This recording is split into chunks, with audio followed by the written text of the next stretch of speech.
Hello everyone.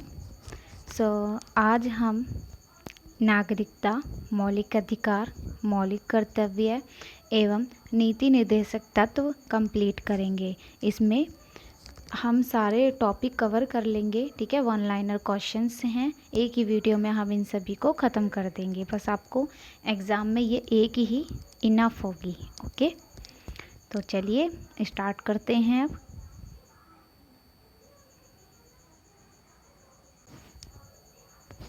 Okay. भारतीय संविधान में नागरिकता का प्रावधान कब लागू हुआ? 1949 ईस्वी में। नागरिकता संबंधी प्रावधान भारतीय संविधान के किस अनुच्छेद में है? 5 से 11। भारतीय संविधान कौन सी नागरिकता प्रदान करता है? एकल नागरिकता। भारतीय संविधान में शामिल एकल नागरिकता किस देश के संविधान से प्रेरित है? इंग्लैंड से। किस अनुच्छेद के तहत संसद को नागरिकता के संबंध में संसद ने एक व्यापक नागरिकता अधिनियम कब बनाया? अनुच्छेद 11 में। नेक्स्ट आते हैं।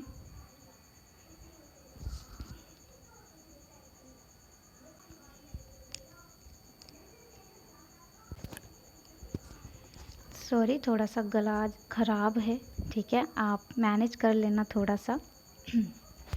ओके, ठीक है।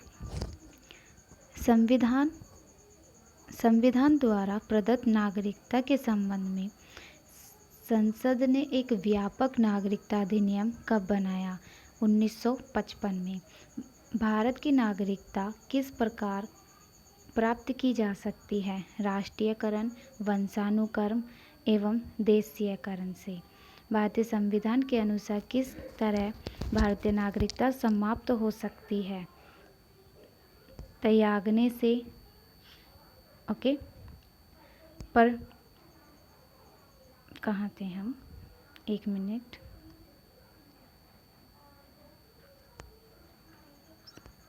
त्यागने से, पर्यावसान से एवं वंचित किए जाने पर। नेक्स्ट है भारत में नागरिकता प्राप्त करने के लिए आवेदन करने से पूर्व किसी व्यक्ति को कितने समय तक भारत में निवास करते हुए होना चाहिए? 10 वर्ष तक। कितने वर्षों तक लगातार बाहर रहने पर नागरिकता समाप्त हो सकती है? 7 वर्षों तक, ओके। नेक्स्ट आ जाते हैं। नागरिकता प्राप्त करने के विषय में विस्तार से चर्चा कहाँ की गई है? 1955 के नागरिकता कानून में। किस देश में दोहरी नागरिकता का सिद्धांत स्वीकार किया गया? संयुक्त राज्य अमेरिका। भारतीय संविधान के किस भाग में मौलिक अधिकार का वर्णित है? भाग 3 में। भारतीय संविधान के भाग 3 में कुल कितने अनुच्छेद में मूल अधिकारों का वर्णन है? 24 में।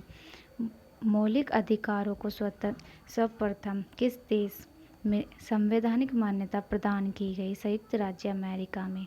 भारतीय संविधान के किस अनुच्छेद में मौलिक अधिकारों का वर्णन है? 12 से 35, ओके। नेक्स्ट आ जाते हैं।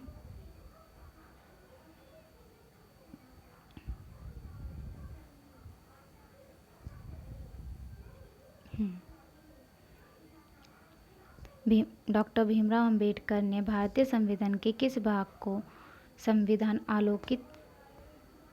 सर्वाधिक आलोकित भाग कहा है? ये भाग कहा है भाग 3 को। भारतीय संविधान द्वारा भारतीय नागरिकों को कुल कितने मौलिक अधिकार प्रदान किए गए थे? 7 प्रदान किए गए थे, ओके। वर्तमान में कितने हैं? 6 हैं। भारतीय संविधान में न्यायालय में परिवर्तनीय है मूल अधिकार। कौन मौलिक अधिकार का निलंबन कर सकता है? राष्ट्रपति। मूल अधिकारों पर आवश्यक प्रतिबंध लगाने का अधिकार किसे है? संसद को। मौलिक अधिकारों के बारे में सुनवाई करने का अधिकार किसे प्रदान किया गया है? उच्च न्यायालय एवं सर्वोच्च न्यायालय को।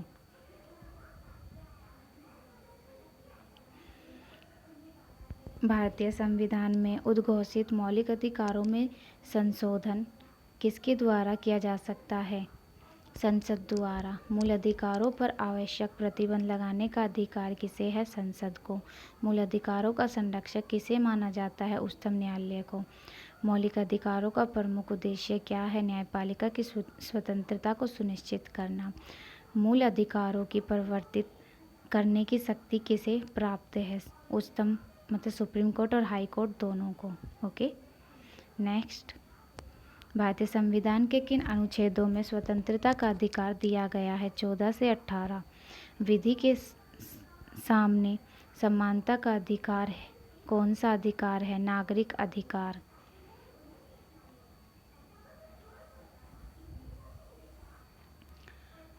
भारतीय संविधान की अस्पृश्यता उन्मूलन से संबंधित अनुच्छेद है अनुच्छेद 17।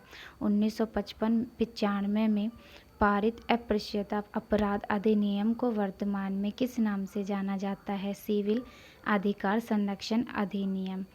भारतीय संविधान में स्वतंत्रता का अधिकार किस अनुच्छेद में वर्णित है? अनुच्छेद स्वतंत्रता, यहाँ पे 9 नहीं होगा, यहाँ पे 19 होगा। ओके, 19 से 22 तक आदि स्वतंत्रता का।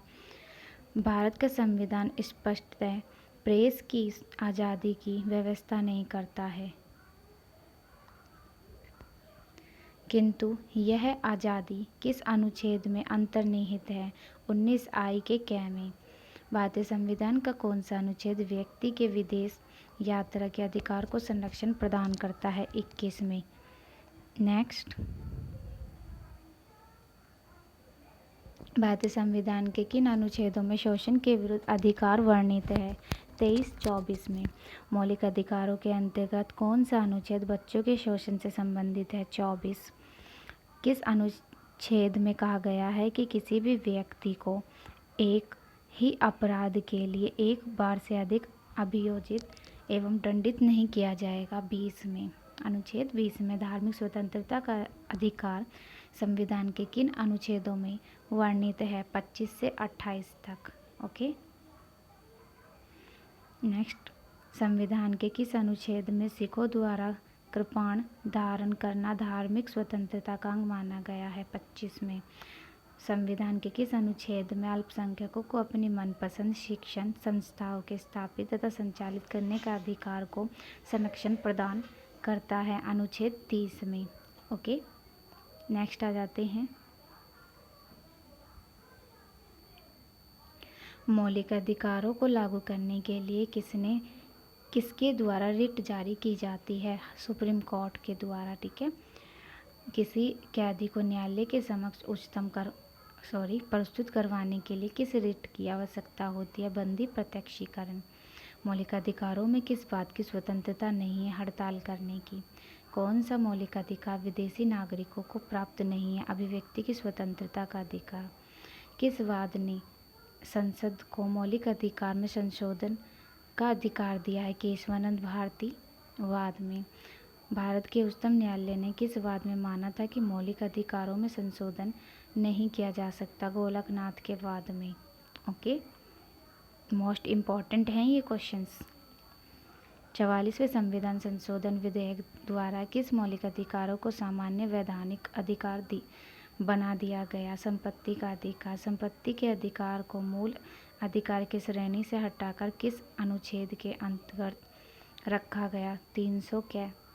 भारत में संपत्ति के अधिकार को अब कौन सा अधिकार माना जाता है? कानूनी अधिकार। भारत में मत देने का अधिकार होता है एक राजनीतिक अधिकार। भारतीय संविधान के मूल कर्तव्यों को शामिल करने का विचार किस देश के संविधान से लिया गया है? पूर्व सोवियत संघ से।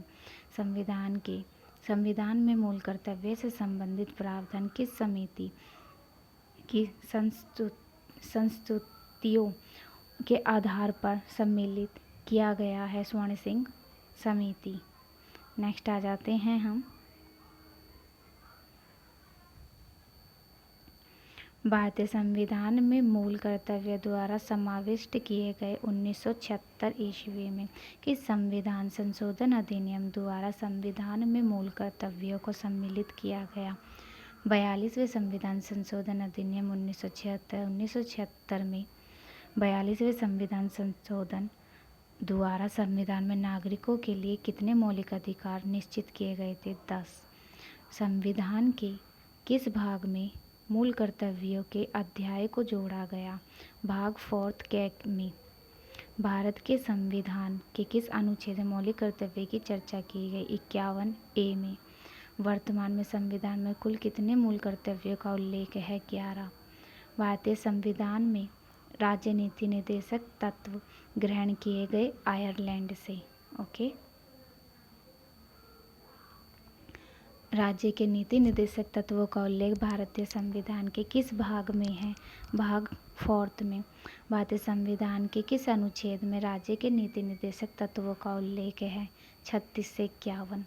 संविधान का कौन सा भाग है जो संविधान के निर्माताओं के मस्तिष्क और उद्देश्य को प्रतिबिंबित करता है? राज्य के नीति निर्देशक तत्व। भारतीय संविधान में राज्य के नीति निर्देशक तत्व को शामिल करने के पीछे मुख्य उद्देश्य क्या था? कल्याणकारी राज्य की स्थापना करना। संविधान में राज्य के नीति निर्देशक तत्वों को शामिल करने के पीछे क्या नेक्स्ट में है, क्या उद्देश्य है? ओके, ये पीछे का है यहाँ पर हमारा, ठीक है। 1 मिनट।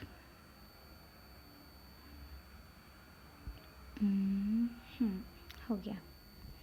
क्या उद्देश्य है? तो सामाजिक, आर्थिक, लोकतांत्रिक की स्थापना। राज्य के नीति निर्देशक तत्व एक ऐसा चेक है जो बैंक की सुविधा अनुसार अदा की जाएगी। ये कथन दिया था KT साहा ने। भारतीय संविधान का कौन सा अंग समाजवादी व्यवस्था स्थापित करने की प्रेरणा देता है? नीति निर्देशक तत्व। भारत के संविधान में अंतर्राष्ट्रीय सुरक्षा को प्रोत्साहन देना निहित है।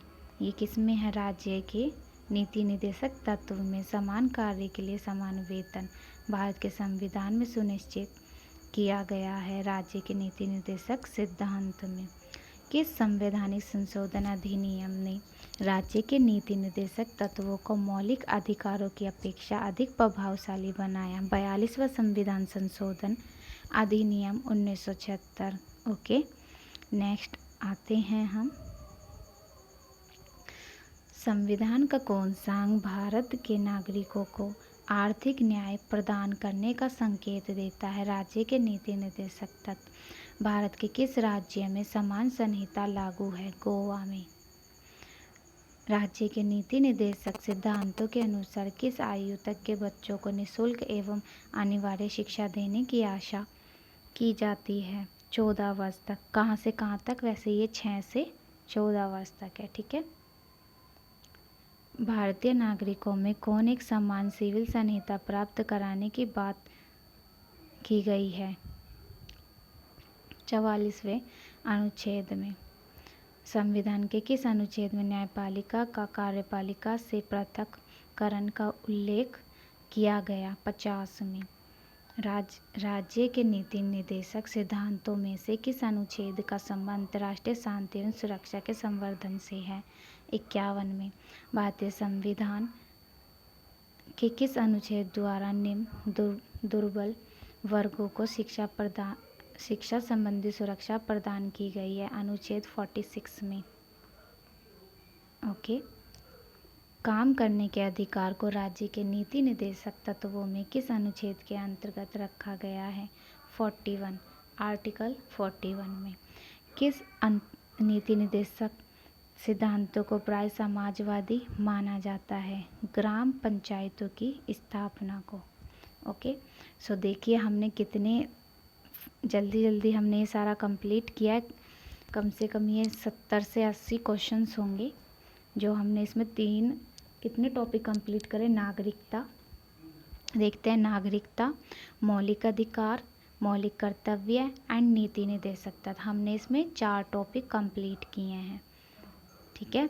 अब आपको कुछ नहीं करना है, बस एग्ज़ाम में इसे फटाफट देखते चले जाना है।